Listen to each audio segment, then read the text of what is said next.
Hello, friends, and welcome to another episode of Breaking Free, flying through the films of Kenny Ortega. I'm your host, Zena Ellis, and today we're going to be talking about Kenny's second film choreography credit on a movie called One from the Heart, directed by Francis Ford Coppola. But before I talk about this movie, I have to say that the day after I released my Xanadu episode, I discovered so much other fun stuff, including something called the Xanadu Preservation Society.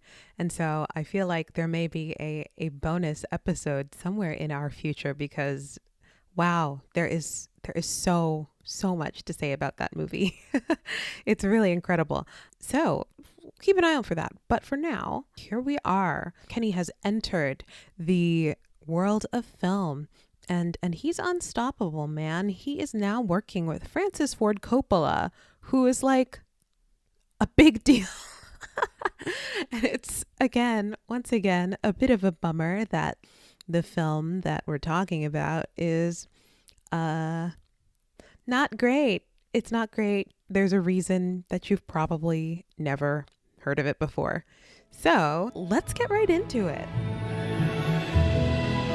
So, One from the Heart is a 1982 film co-written and directed by, as we said, Francis Ford Coppola of The Godfather fame, and it stars Frederick Forrest, Terry Garr, Raul Julia, Nastasia Kinski, and Leni Kazan. And it is about, in short, and really, this is pretty much all there is to it, is about a couple who've been together for 5 years and they have a fight on the day before their anniversary and they break up. And then they both go on dates with other people. And the woman realizes that maybe there's more for her out there. And she decides to try and run away with the guy who she spent the night with. The male half of the couple decides that he doesn't want to have what he had with his one night stand. So he chases after his original partner, and in the end she comes back to him even though he has literally nothing to offer her.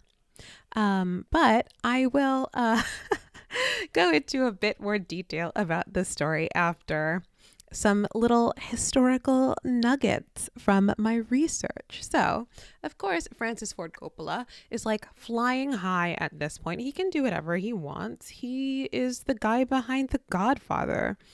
Who's gonna stop him? He's just come off Apocalypse Now. So he had done The Godfather in 1972, The Godfather Part 2 in 1974, and then Apocalypse Now in 1979. So his next film after that is One from the Heart in 1982. So, Francis, Franny, shall we say, I guess has decided to try and make this epic musical drama. Unfortunately, it just seems like there's a lot more spent on striking visuals than even trying even a little bit to create a plot to go with it. So apparently the film was supposed to be a romantic comedy with a $2 million budget, which was still a lot of money at that time. But apparently Coppola wanted it to be more epic, more fantastical. And so he took out loans and raised funds, and eventually the film was made with a $26 million budget. At the box office, it made back $600,000. So do that math. There are some really neat things about this film. It actually pioneered a process that Coppola called electronic cinema. And essentially what he did was he would have the actors record the audio, so record the script of the film radio style, and then storyboard artists would storyboard the visual world of the film, and they would essentially use animatics, like they would animate the film before they ever got live actors in to perform it. And that gave the director an opportunity to really get a strong understanding of the visual world of the film and what the final product might look like before it's shot. And as they were filming, they were able to incorporate the live clips so that they could get a sense of how everything was coming together, and also use some special effects to kind of combine images from miniatures with the live full-sized set recordings. And this process of pre-visualization is now something that all large-scale films do, usually with 3D modeling. There are entire companies that are devoted to doing pre-visualization work, but Coppola kind of pioneered the modern version of it with this movie, which is very interesting. And this movie is a flop. It was a box office flop. It was a critical flop. It was not even a cult classic. But I do find it really interesting and kind of lovely that there's always some kind of silver lining to these wacky little movies. And again, we know where this is going, and we know that there is success in the future coming out of these humble beginnings for Kenny. Although again, like, getting to work with Francis Ford Coppola on your second film outing is nothing to sniff at either, even if the movie is really bad. The movie is scored by Tom Waits, which is pretty cool. Some people call it a musical, but I don't really consider this a musical. I definitely consider it like a movie with music that just happens to all be Tom Waits songs that are incredibly on the nose in terms of how they describe what's going on screen. But again, I think this is even less of a musical than Xanadu was, which is pretty surprising. And ultimately, there's really not a lot of dancing or a lot of choreography at all.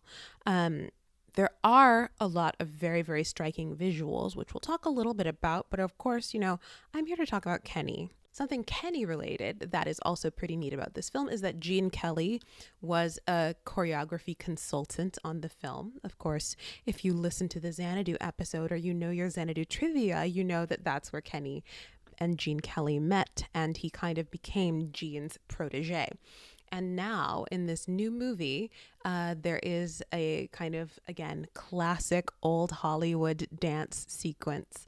And there's also a really lovely, partnerings tango sequence that Kenny works on. And apparently there was some tension between Gene and Francis Ford Coppola on how this particular sequence should look.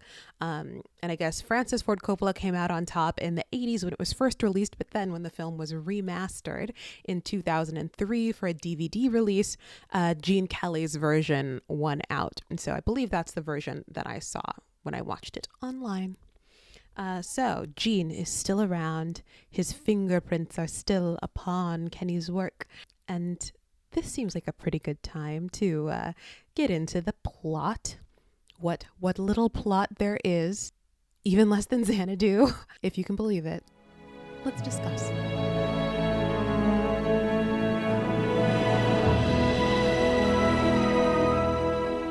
So, as I mentioned earlier, this film is about a couple.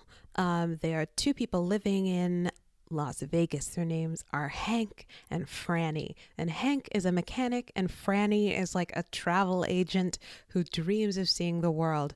And it's their anniversary. It's the 4th of July. And they each give each other a gift. Franny gives Frank tickets to Bora Bora, where she's always wanted to go.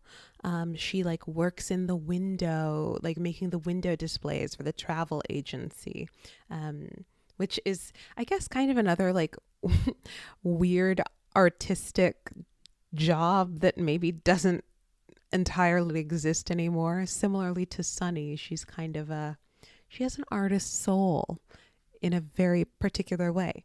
And then Hank is a mechanic, and his his mechanic area is also actually very cool and beautiful and visually interesting, because such is the Coppola way. And actually, the whole film was recorded at Coppola's American Zoetrope sound stages, and you can kind of tell that everything is done with like practical effects. It's really exciting. It feels very theatrical in a lot of ways, and it would be really cool if anything were actually happening at any point. So at the beginning of the movie, you get like a very big, beautiful, many lovely like establishing shots of Las Vegas, and then like lots of neon and crowds crossing, lots of long, like really long shots too. Not many cuts, lots of fluid, highly choreographed sequences, which I'm sure is at least a little bit related to the electronic cinema thing, that you're able to plan out exactly how you want these sequences to go. But our first introduction to Franny is that she's working in the window at her travel agency, and then she has to rush home to get ready for the anniversary night. They each give each other the gifts. So Franny has bought these tickets to Bora Bora, and Hank has bought the house that they are living in. And Franny kind of responds negatively, and she's like, this house is a fixer-upper, though. It's not really a place that you stay. And Hank's like, oh, we'll figure it out. And meanwhile, Hank is a little bit like edgy about the tickets because he thinks that they can't afford the trip. But you can see they're trying to set up that they are, you know, two different people with different desires, but they are like still in love and they still belong together. And so they kind of kiss and make up and then sit down to dinner, over which Hank reveals that he bought the house with their like shared money. So I guess they have a shared account or something. It's not super well explained, but he bought the house with their money without her permission, which is a whack thing to do. He should not have done that. And I think that she is well within her rights to be upset about it. In general, throughout the movie, I think Hank is definitely the more whack character, and like Franny throughout is pretty much within her rights to do everything she does, which is I wish it were more nuanced than that, but it's really not. Don't use other people's money to buy houses. Cool. So she, when he reveals this thing about the money, I think on top of everything else that had been going on that night, again, not super clear in the text, she storms out and she says she's leaving him. And then, God, one of them says, I've known it was over since New Year's. Like, I haven't cared about you since New Year's. And Franny, the guy, Hank, is like, I was staring at your blonde friend. And Franny's like, well, I was making out with your friend Mo in the bathroom. And it's just like, yikes. Like, maybe you two don't love each other and shouldn't be together. Anyway, Franny storms off and goes to stay at a friend's house. Hank storms off to his friend's house, the friend who kissed Franny on New Year's. And first he tries to like come at him, but then they reconcile, and he like is sad about Franny. Franny is sad about him, but she's like, I'm gonna go date people and live my life. She literally says, I want to go out with a lot of guys. I want erotic things to happen. And that line makes the trailer.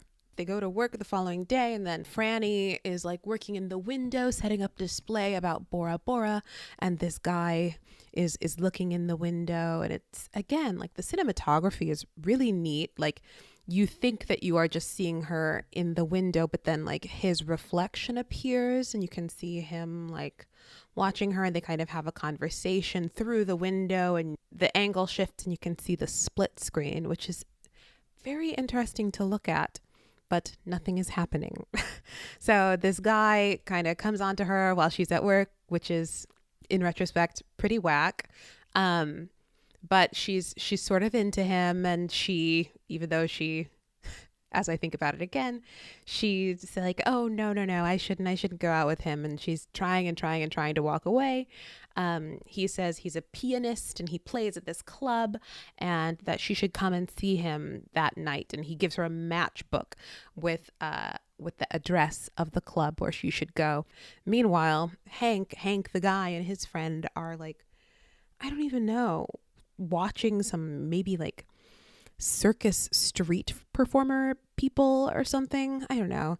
And this like nondescriptly European circus girl, I guess, is like performing with her family. And then at some point, Frank goes and talks to her and says that she seems like a really nice person based on, I don't know what. Oh, wait, I remember. Actually, he says that she has a really great figure first. And then he's like, and you seem like a nice person.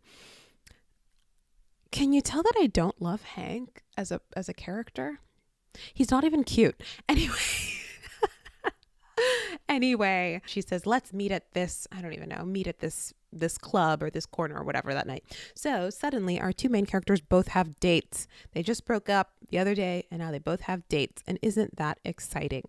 Franny also gets a perm, which is pretty iconic and very, very 80s. And I do support a dramatic hair change to show what a character is going through. But yeah, she's got a perm. She's got a little red dress on and she's feeling sassy and cute and Hank can't stop her. So then she gets to the restaurant later than the appointed time and the host gives her a seat and we learn as someone comes up to the table to serve her and it turns out that that's actually her date, Ray. So he told her he was a musician, but actually he's a waiter. And similarly, again, comparison to Xanadu. In a normal movie, someone would maybe be like upset that they were lied to about this, but Franny is just kind of like, oh yeah, I used to be a waiter. That's fine. I don't care that you lied to me. You play the piano sometimes, but you're actually a waiter. I love that. Again, yeah, sometimes conflicts are useful, but I guess we need some other stuff to happen. So she doesn't get upset about it and she still decides to go out with him. He tries to like sit down and eat with her, which is actually kind of like a cute and charming moment. And then he immediately gets fired from the job. So great. Meanwhile, Hank is like looking for the circus performer girl and like he's not finding her. He like goes to a bar and like has a vision of her like dancing in a martini glass, which is honestly iconic, but not dramatically interesting or fulfilling in any way. But it's a strong visual, and I'm assuming that it's Kenny's work, and we'll talk about it a little bit more later. Then the waiter guy like takes Franny to a club or to some, I don't even know what this location is, but he takes her to some place where there's a piano and he plays a piano for her, and he's like actually quite good at the piano, so I guess he wasn't like a complete and total liar face. And then he like plays her little tango song. They do a tango. It's good, but it's very abrupt and like it ends very abruptly. Obviously it's well performed. Terry Garr is a really lovely dancer. Raul Julia is a lovely dancer, but dramatically it's like, what's going on?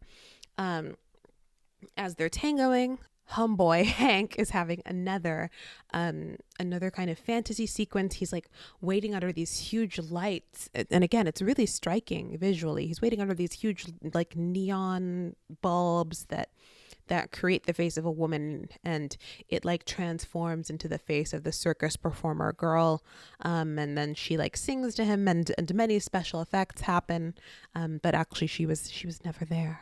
Oh, drama. Then Franny and Raul Julia, his name is Ray in the movie, they kind of just like dance in the streets. All the people of Las Vegas are having a great time. They're dancing in the streets. I guess it's a 4th of July party. There are like lots of showgirls. It's very fun to watch. Again, we'll talk about it some more later. It's very pleasant, but it's not well explained. It doesn't feel dramatic. I guess the idea is like that they are, I don't know, that this is supposed to be this idealized moment where she's realizing like how magical her life could be in comparison to domestic life with Hank. And of course, like, right, visually, choreographically, it's really well done, but it doesn't mean anything. And throughout these two like competing dates, you kind of see how Hank and Franny have been like ships passing through the night. Like they're both walking through the same areas of the streets, but just missing each other. And then finally, Hank connects with the girl, the circus performer girl. And this is where he finally crosses paths with Franny and Ray again. And they have like this awkward exchange. And then Franny and Ray like run off and have their Gene Kelly sequence on a Bora Bora set. Meanwhile, Frank takes the circus girl to his like mechanic shop, which appears to just kind of be like in the desert. I don't really know. It's like on a sound, like the whole film is on a sound stage, so it's sort of heightened and fantastical, and he tells her like, this is where I like to come to think. There's like this big wall of cars like used cars, like car parts. She decides that she's gonna dance or whatever, like do a circusy dance. She does a circus dance. And then she climbs up this power line thing and does a tightrope walk across it. And he like conducts the cars like light up, and the horns on the cars magically start honking music. And she does her tightrope walk to that sound, which again is like kind of iconic and interesting to look at, but it's not anything. It doesn't mean anything. And then like they fall into bed in his car, and like Franny has gone back to the waiter's hotel, motel, whatever it is. And they're like, let's do it. Like, let's go to Bora Bora. Let's do it. He's super down. She's always wanted to go. They're like, yes, we're going to go to Bora Bora tomorrow. Heck yes, let's do it. To the outside observer, these two people have both had very successful rebound hookup dates. The next morning, Franny wakes up. She's feeling awesome. Hank wakes up. He's feeling bad. He's like, oh my God, if I was doing this tonight, then what if Franny was doing the same thing tonight? And we can't have that, because we have to have a double standard. So he gets very possessive and he calls his friend on the phone. The circus girl overhears him. The circus girl decides that she wants to run away with Frank, even though, firstly, they've never even had a conversation. And secondly, I thought Frank's whole deal was that he wanted to like be, he wanted stability and he wanted to like have a home life. Something, dramaturgically that's very confusing is like the whole thought that they seem to set up that these two people want totally different things, but then both of the people who they meet in their attempt to like find what they truly desire, both of those people are sort of similar. I feel like they represent similar things. Like they both represent like travel and like freedom and like a kind of bohemian lifestyle. So it's sort of an odd choice to especially for Hank, who has like just bought a house and really seems to want to settle down. It seems like an odd choice for him to go with the circus girl. And as I said, they've also never had a conversation, so I don't know why they are supposed to somehow run away together. And I also just generally don't know why I'm supposed to care about any of these people. Later, the circus girl has this incredible line as they're like driving back to the city where she's like, you know how to get rid of a circus girl? Just close your eyes and she'll disappear. Like spit on a griddle. Just like, What a simile. And then they like, I don't know, they drop her off and he has like this moment of conflict where he's like, do I want to go after Franny? Do I want to go after the circus girl? He walks away from the circus girl and then has a change of heart. But by the time he turns around, she's gone. Like spit on a griddle. Yeah, man, I don't know. So then he like goes to Franny's friend's house and kind of like busts his way into the house. And the friend, like whatever, takes pity on him and like tells him where Franny is, which is not a great friend thing to do. He goes to the motel and he like finds Franny. There was some like physical comedy as he's trying to break into their hotel room and has to like scale the roof and gets like electrocuted briefly by the motel's neon sign or whatever, that he crashes through the skylight. Ray, the other man, tries to nunchuck Hank when he crashes through the skylight, but it's just, again, a very tonally confused move. Like that's kind of the only moment of physical comedy.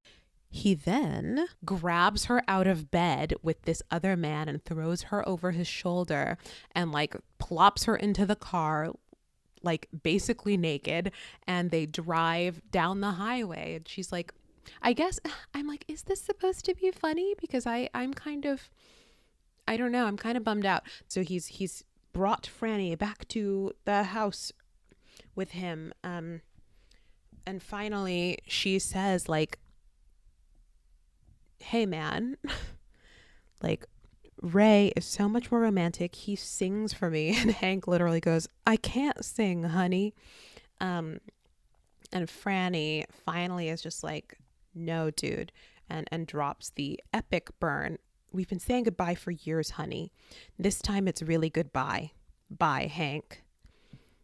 I'm telling you, man, this script is it's not doing it for me.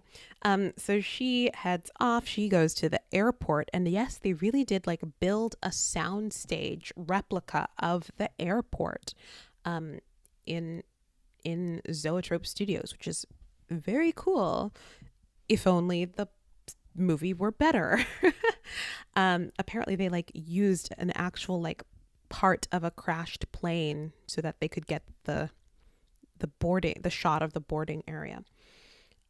So he races to the airport to try and like win her back, and he makes a huge scene at the airport. And I guess it would only have been a huger scene if there had been airport security, but this is the before times. So he still manages to like make a scene and make everybody upset, and he like runs through and he sings.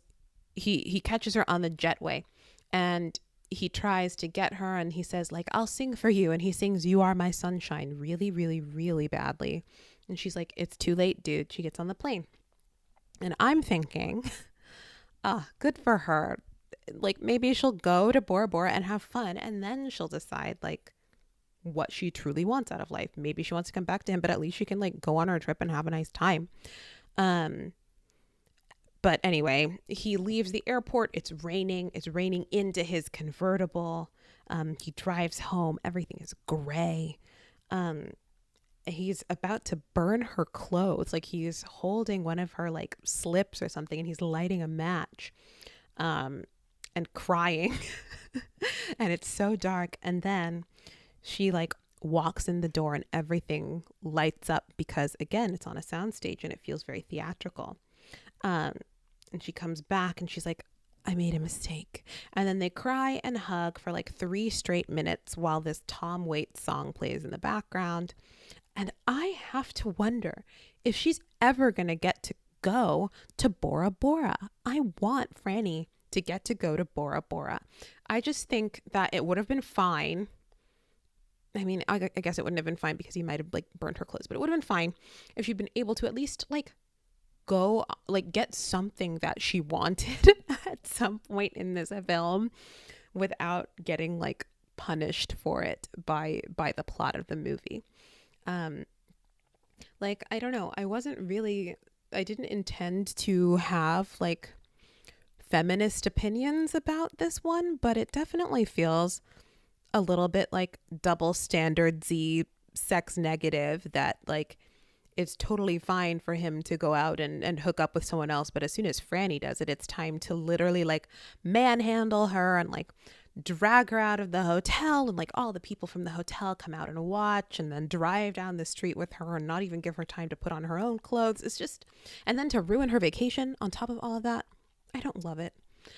So, God, I can't believe I had this many this many recap thoughts, considering how little actually happens in this movie.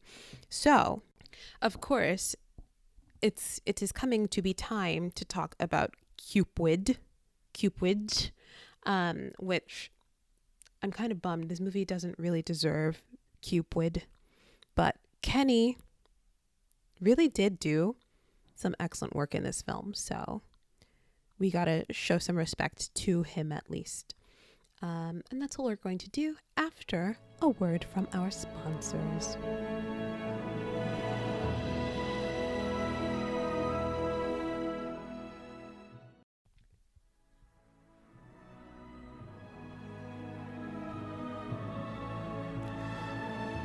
So, as I mentioned, this is not a good movie, and there's also very, very, very little actual choreography or Kenny work in this one. There are, I think, 3 actual numbers that feature choreography, but we're going to try and talk about them as much as we can within the context of this silly, silly movie.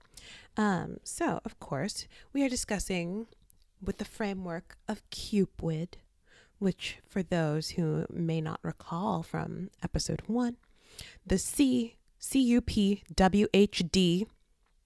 and I've added some stuff at the end. There are T's. C is for chemistry. U is for utopia. P is for prop work. W is for what was iconic. H is for historical moment. D is for dated or timeless. T is for technique. And then there's another bonus T for themes, which is unfortunate because sadly this movie doesn't really have any. So the second T is wasted on this film, I regret to inform you, but let's get right into it. So, starting with C for chemistry, I will say, I think that, when, again, this point is one that I think is going to come out more when we talk about films that Kenny actually had a hand in casting. But for this one, what I want to discuss is the fact that it simply does not seem like any of these characters actually like each other. Or I guess, actually, it kind of seems like Franny likes Ray, the new guy, who she doesn't end up with anyway. But from the beginning, it's like Franny wants to see the world. She wants to go out for the anniversary dinner. Hank wants to stay in for the dinner. He wants to settle down and buy the house. And then you find out literally like within the first 5 minutes of the movie, they both cheated on each other at New Year's. And they're like having this screaming fight and yelling at each other. I don't know. They have sex. So I guess they are, I buy that they are attracted to each other, but I'm definitely not rooting for these characters to get together.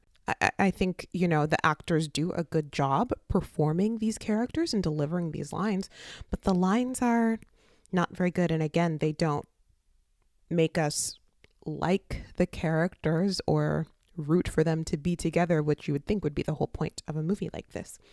So I extremely do not blame the actors for the blah chemistry feelings. There were a couple of zingers that I did appreciate. One zinger was during their big fight at the end, or at the beginning,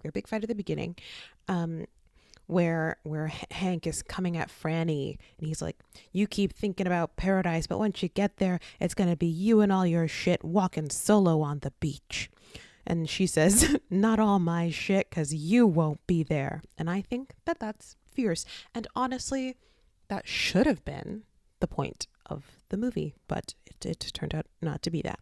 There are so many other lines that kind of create this illusion of snappiness, of course, spit on a griddle is very powerful, but I'm just like, this is nothing. Who are these people? Why should I care about any of them at all? Yeah, they're not especially fun to spend an hour and a half with. So yeah, I don't know. I think the winners of the chemistry game are definitely um Raul Julia and Terry Garr. They seem like they actually like each other, and that is apparently the only bar that we need to clear. Anastasia Kinski does a good job of kind of like doing the manic pixie dream girl thing, but that doesn't really give a strong sense of connection between her and Hank's character. So yes, Raul Julia, Terry Garwin, they also, coincidentally, they are also dance partners. So in some way, maybe that is some of Kenny's doing as well. Okay, so for Utopia. This is an interesting point. Obviously, the dancing in the streets scene is meant to be a moment of utopia, and you kind of see some of like the trademark Kenny stuff. Something kind of funny is, they're dancing through the street, they're dancing with the cars, people are getting out of cars to dance. Sort of a huge cast and people in like totally different costumes. It looks really fun. It looks like a really fun place to be. But something that I'm kind of, figuring out about this movie, or that I'm thinking maybe this movie was trying to say, was some kind of point about artifice, like the idea that I don't know, like this moment of utopia and like the lights and the neon and the showgirls is a hollow ideal to aspire to, and that really like domestic life is the correct thing to do. That kind of seems to be the moral direction that this movie is taking, which again would be fine if if they had maybe set up that the domestic life was actually like good and fulfilling for these people.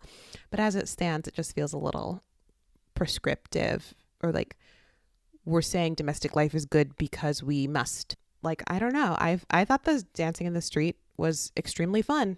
And I think that, and similarly, like Bora Bora is this idealized aspirational location where Terry Garr's character believes she will be truly happy, and the movie never lets her go there. So for all we know, it actually is an awesome place. I guess what I'm trying to say is that it never really dispels the myth of utopia. You never really get to see like whether there is a dark side to it, because you don't spend enough time there. It doesn't ever really like deconstruct the idea of utopia. It just sort of decides that that staying at home and domestic life is better.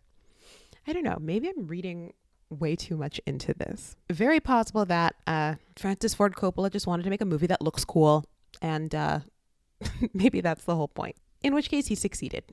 Great. Okay, P is, of course, prop work. And there was some prop work for sure. The most iconic piece of prop work is during one of the fantasy sequences where Hank is imagining the circus performer, and she's like dancing on the like rim of this martini glass. It's sort of hard to describe. I'll see if I can find an image or a clip of it and post it on Facebook/Twitter. But it is actually like, again, a very striking visual. And I don't know, I felt that prop work, and I was like, yes, Kenny, you did that. Another moment that I thought was very fun and lovely was, again, the Bora Bora dance sequence, which is on a devoted set, which, once again, you can see where the $26 million budget is going in this film. So they're on the Bora Bora set, and they're dancing. There's like a working fountain waterfall thing. And I did think it was sort of funny that like one of the dance moves is to just kind of like gesture, like look and gesture towards the fountain. And And I was like, yeah, man, they want to make sure that they're getting their money's worth with this working fountain that they built for this movie. Maybe, maybe that moment is kind of a metaphor where they're like, look at the fountain. Look at how much money we spent. Don't think about anything else that's happening in the movie. Side note, in that scene, there's an incredibly loud soundtrack of like tropical sounds. Like you hear like a bird sounds and like a very loud hooting monkey, which is a weird choice. Oh, I guess something else nice about that moment that I cannot credit Kenny with, but that set, that Bora Bora set, kind of reminds you of the window that she was building. So you can see like this idealized version of what Bora Bora represents to her. Again, never really gets deconstructed. It seems like Franny had an awesome time, and the movie doesn't want her to be happy. Okay. Anyway, the W in Cupid is for what was iconic.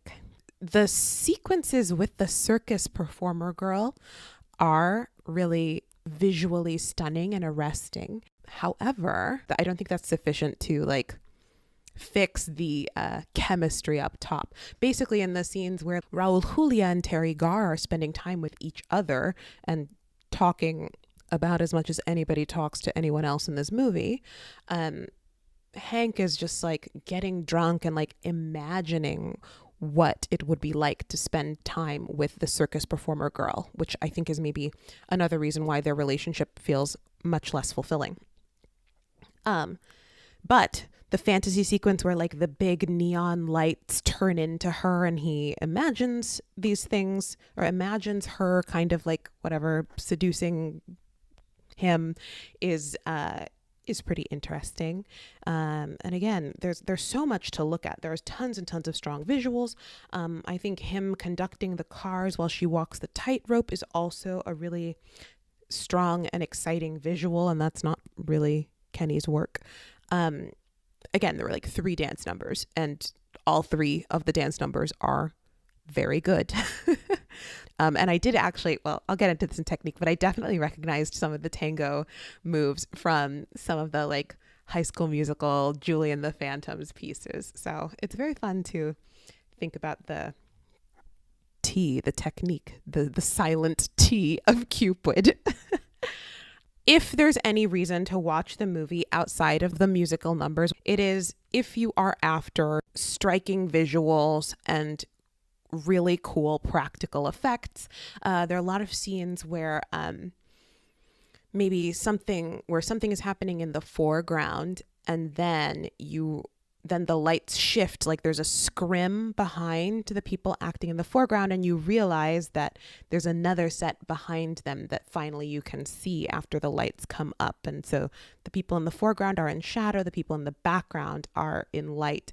And it is not done with special effects, although then later on there are also like overlay effects. But just like the combination of the overlay with the practical, I'm assuming it's practical use of the scrim is very exciting. And I love a scrim because I'm a theater person and this is how we are. The lighting is very exciting. Of course, there's lots of neon and like, exposed bulbs and evocative Las Vegas things. But even within their house, there is a lot of interesting use of lighting. Like in the home set, it's sort of a realistic house, but Coppola and friends use lighting to kind of heighten that world too. Like there's this, deep red light for Franny and this pale green light that's often on Hank, and that lighting kind of follows them throughout their individual dates as well. Like she's got all these warm colors and he has all these cool colors. So that definitely feels like thematically resonant and, again, interesting to look at, but if only the script were better to support that.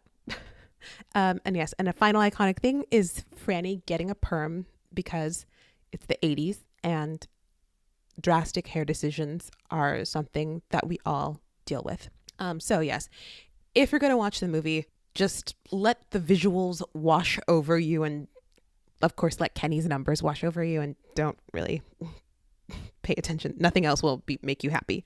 All right. H is for historical moment. And as I sort of mentioned earlier, I think the most important thing to think about here is how this was the height of Coppola's career. And I feel like he was sort of able to do whatever he wanted to do with this movie. And like, it feels like the energy, that do whatever I want energy, was directed much more towards the visuals than it was towards the text. And I think we need both for the movie to be good. This is the height of his career. He put tons of his own money into this movie, and actually it was such a flop that it ended up bankrupting him. He was kind of able to keep things moving for about a decade, but then he had to declare bankruptcy and sell the studio, sell the sound stages where everything was filmed, which is rather sad, but I think he's probably gonna be fine. And then, of course, the use of special effects is very, very, very 80s-y. They do look quite good, all things considered.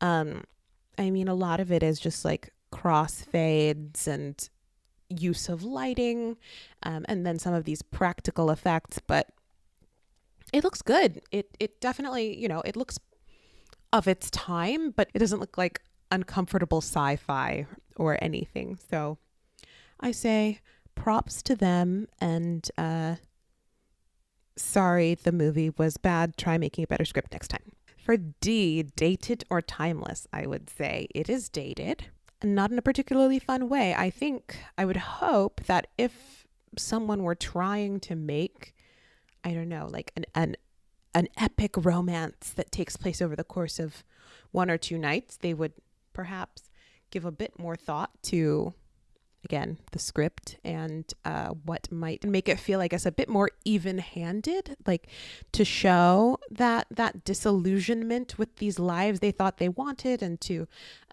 really take the time to show, like, for example, if Hank wants to settle down, why would they put him with a circus performer living this bohemian lifestyle when they could put him with someone who was like very traditional? And maybe then you would give them enough time with these other people to see why they actually do belong with each other. Maybe also, spend some time up top at the beginning of the movie showing them really liking each other and being on the same page about certain things, so that in the end it pays off. I don't know that this is truly a question of time period, but I definitely think like some of my like feminist / sexism related gripes might be solved in a movie that was made at a later time. Now we are into T for technique, and this is Kenny World. So the major numbers are our partnering numbers. We have the tango and then like the Bora Bora number, and they are both lovely and super well done. Terry Garr and Raul Julia are both great dancers, and so it's very fun and exciting to see these characters that you like. Well, to see these actors, these recognizable actors, actually delivering really great dance moves. In the dancing in the street scene, there was also a pair of dancers who I'm pretty sure were in Xanadu. The woman has this very memorable, like, short black haircut. So I'm like, oh my God, is that her? Maybe I'll have to go on IMDb and double check, but it sure did look like her. And they do lots of partnering tricks that are very, very, very fun to watch. There was also some tightrope walking Xanadu for those who ever watched the movie and looked very carefully. So I do wonder if there's maybe a little Kenny plus circus thread that I should be watching out for. There were some body rolls. I did catch some iconic body rolls in the dancing in the street scene, and I was like, hello, body rolls, welcome back, babes. We love them. Are they technique? I don't know. I'm definitely going to talk about them whenever I see them in this time. Another thing that I noticed that had happened also in Xanadu was like people, I don't know, like a long line of people walking through somebody's legs. Like a tunnel of legs that people walk through. It is, it's fun to watch. It's hard to get the right angle on that for the stage, I guess. So, you know what I say in a movie musical, go for it. Have people walk through other people's legs. It's very fun.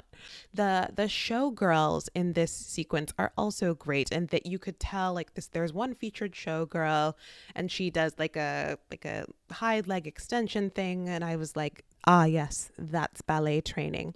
And Kenny does some more showgirl stuff in High School Musical and also in Julie and the Phantoms. So we shall keep an eye out for Kenny's showgirl bona fides. I think it's definitely just one of the many, many signs that he comes from the stage first and foremost. Finally, let us discuss the themes of the film. So this is my new T. So now it's Cupid, two T's. I would say the themes, and of course the reason I wanted to add the themes is so that we can, track them throughout.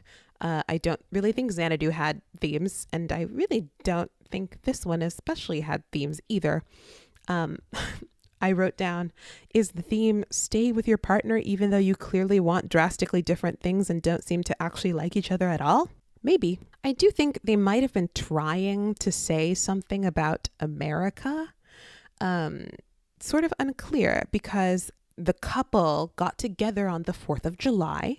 So that's a hint, I think. And then at one point, Hank says that something he hates about America is how phony everything is. So maybe it's like the Vegas environment is supposed to represent the phoniness of America. The fact that like their separate dates happen on the 4th of July is, again, like when they are apart, that's the bad kind of America. But when they're together, that's the good part. Or maybe it's like their union represents America, and that's, I don't know, it needs both the like striving and the grounded elements. Again, I think I may be giving them too much credit here, and that it's really not that deep. This is my background. This is where I come from. I try to derive meaning from I try to derive meaning from these pieces, but I simply don't know, man. Yeah, I think it was trying to say something about America, but again, I just feel like I know that film is a visual medium, unlike theater. Like theater is so much about text, but I feel like you need more words if you are going to say something thematic. I feel like the script for this movie must be like about 3 pages long, because I feel like these people almost never really talk to each other about anything. And of course the main characters just fight with each other. But generally I feel like Coppola is obviously a super, super talented filmmaker, but it just, I don't know, whatever the point of this movie was, aside from cool visuals, is very difficult to figure out. So apologies to all. Kenny did a great job. I will post his clips on Facebook and Instagram. Follow at Breaking Free Pod. And I don't know, if you watch this movie, let me know, and maybe we can have a discussion. If some brilliant film person watches this one and wants to explain to me that it's actually good, feel free. I'm ready. But as it stands, this is not my favorite. So this concludes the Cupid aspect of One from the Heart. Sadly, I cannot recommend this movie.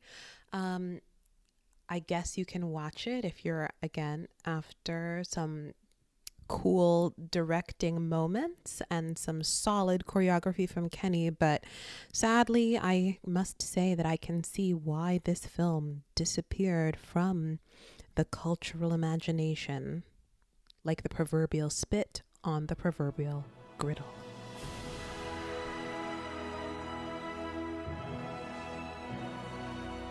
Thank you once again for listening to this episode of Breaking Free, Flying Through the Films of Kenny Ortega. If you'd like more information about the show and sort of supplemental content in between episodes, you can head on over to Breaking Free Pod on all platforms. So Twitter, Instagram, Facebook. You can also send me an email at breakingfreepod@gmail.com. I would love to hear your thoughts. Seriously, please let me know if you watch this one, especially if you're like a real film buff. I would love to know your perspective. I am trying to stick to a bi-weekly schedule from here on out. So in 2 weeks, keep your eyes and ears open for an episode all about St. Elmo's Fire, the third Kenny Ortega project, getting into the John Hughes chapter of the Kenny story, which is very exciting. So thank you so much for listening. Stay tuned, and don't forget, we're all in this together.